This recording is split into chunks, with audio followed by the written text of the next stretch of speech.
A Little Love versus Great Love. Mungkin ini judul yang bisa menggambarkan situasi perikop Injil hari ini. Simon, bukan Simon Petrus, Simon seorang Farisi, mengundang Yesus untuk makan di rumahnya. Dan Simon ini sebenarnya tidak terkagum-kagum pada Yesus. Simon hanya ingin melihat dan mengamati apa yang dilakukan oleh Yesus. Dan karena itu, boleh kita katakan Simon, the good man, the righteous man, atau merasa demikianlah sebagai orang Farisi. Dia sebenarnya melakukan perbuatan kasih yang sangat kecil. Kenapa? Karena dia tidak mencintai Yesus. Dia bukan sahabat Yesus sebenarnya.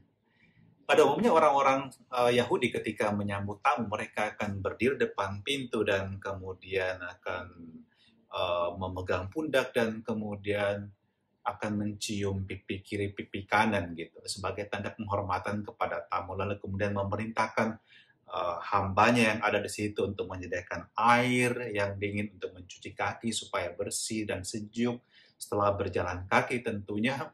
Dan karena dulu tidak ada mobil, tidak ada motor, orang harus jalan kaki atau naik onta atau naik keledai dan seterusnya.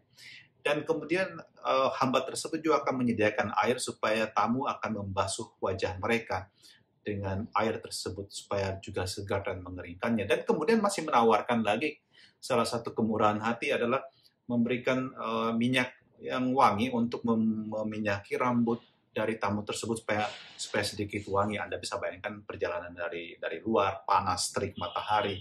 Jadi itu akan menyegarkan tamu yang datang. Tapi Simon tidak melakukan itu. Dan siapa yang melakukan itu? A sinner. Kita tidak tahu siapa namanya.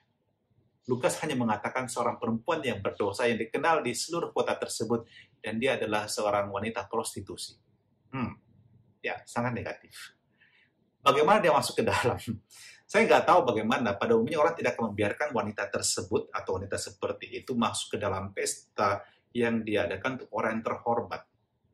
Tapi mungkin saja banyak orang juga mengenal para wanita yang ada di sekitar situ, juga mengenal perempuan yang this poor woman, wanita yang berdosa ini, dikatakan demikian. Dan rasa empati, simpati ini kemudian mengizinkan dia masuk ke dalam dan bertemu dengan Yesus. Dan ini yang saya mau katakan. She has great love to Jesus. Dia sangat mencintai Yesus. Even when she is a sinner, walaupun dia adalah seorang pendosa, dia punya cinta yang begitu besar dan dia tunjukkan itu. Kalau Simon tidak memberikan air untuk membasuh kaki Yesus, dia membasuh kaki Yesus dengan air matanya. Kalau Simon tidak memberikan minyak untuk membasahi rambut, untuk membasahi sedikit rambut supaya wangi, dia mempersembahkan minyak yang ada dalam bejana yang indah, menuangkan di kaki Yesus. Bayangkan. Dan Simon tidak memberikan kain untuk menyeka wajah Yesus yang dicuci, kalau dicuci. Dan dia menyeka kaki Yesus dengan mahkota yang ada di kepalanya, dan itu adalah rambutnya. Perbuatan cinta sebesar apa yang ditunjukkan oleh seorang perempuan berdosa? Sangat besar. Seorang pendosa menunjukkan bahwa dia sangat mencintai Tuhan dan dia bersujud, dia menyembah, dia menyesali semuanya dan dipersembahkan hidupnya pada Tuhan.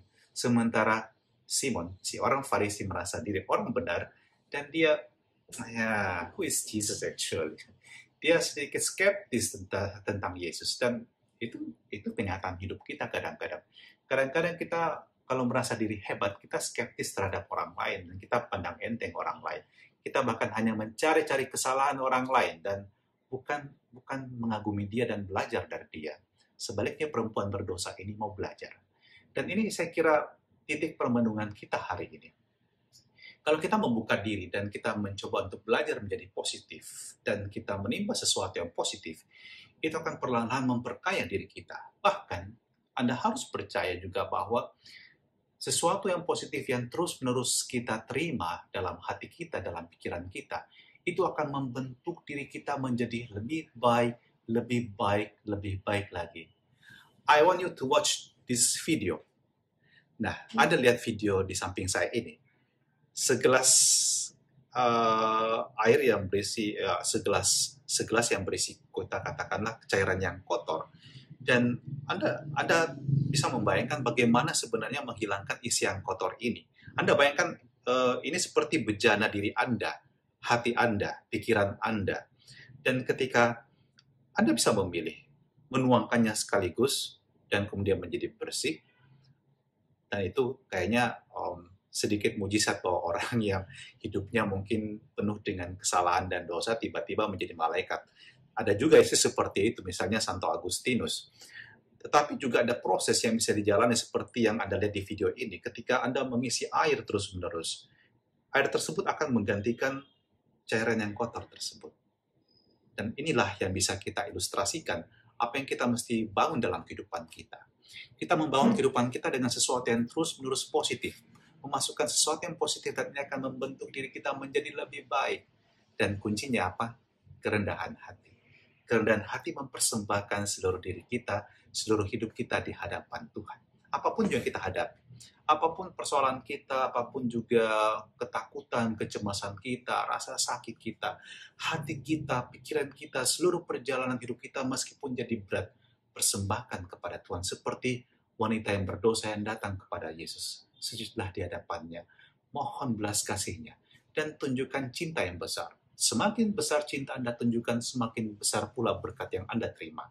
Juga bahkan dikatakan pengampunan pun lebih berlimpah kepada orang yang mencintai. Sebaliknya, kalau Anda kurang mencintai, Anda kurang mengasihi sesama, Anda lebih tinggi hati, Anda pun kurang mendapatkan berkat. Saya teringat lagu Margarita Ritza yang sangat saya sukai sebelum saya mulai bekerja. Saya pernah menyanyikan ini di gereja sekali untuk umat. Saya ingin nyanyikan ini juga untuk Anda. Dan kita belajar untuk mempersembahkan segalanya kepada Tuhan. Yang terbaik kita persembahkan. Bahkan juga segala beban hidup kita yang begitu berat, kita persembahkan kepada Tuhan. I give my work to you, Lord, I give my work to you. When the journey's hard, Lord, I turn my thoughts to you. I give my mind to you, Lord, I give my mind to you. I give my will to you, oh Lord, I give my will to you. I give my joy to you, Lord, I give my joy to you. I give my pain to you, Lord, my pain and sorrow too. I give my heart to you, Lord, I give my heart to you. I give my life to you, oh Lord, I give my life to you.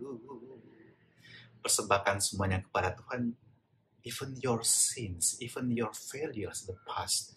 Dan apapun juga pergumulanmu, Bapak Ibu Guru, saudara-saudara yang terkasih, anak-anak Semakara yang tercinta, persembahkan kepada Tuhan. Dan ingat, kalau kita gagal, jangan berhenti dalam kegagalan. Bertumbuhlah, tetapi bukan tumbuh dalam kegagalan lagi, bertumbuhlah dalam kasih. You can choose little love or great love, but I choose great love. What do you choose? Mari kita berdoa. Tuhan, berikan kepada kami hati yang mencintai. Berikan kepada kami hati yang terbuka. Jadikan kami pribadi yang rendah hati, yang dapat melihat kehadiran-Mu dalam kehidupan kami, dan kami mohon kekuatan dari-Mu. Tanpa Engkau, Tuhan, kami tidak berdaya. Tanpa Tuhan, kami pasti akan jatuh. Maka tolong kami untuk terus bertumbuh, juga dalam kelemahan kami, dan semoga rahmat-Mu lah yang membersihkan hati dan pikiran kami, dan menguatkan kami untuk terus melangkah di dalam kasih-Mu. Dan turunkanlah berkat-Nya kuasa atas suster kepala sekolah, Bapak Ibu Guru, para staf pegawai, anak-anak didik Semakara yang terkasih, juga orang tua mereka di rumah, serta saudara-saudara mereka, dan semua yang mendengarkan renungan pagi ini, dalam nama Bapa dan Putra dan Roh Kudus. Amin. Selamat pagi Semakara, Tuhan memberkati, semangat selalu. Auf Wiedersehen, tschüss, bis morgen.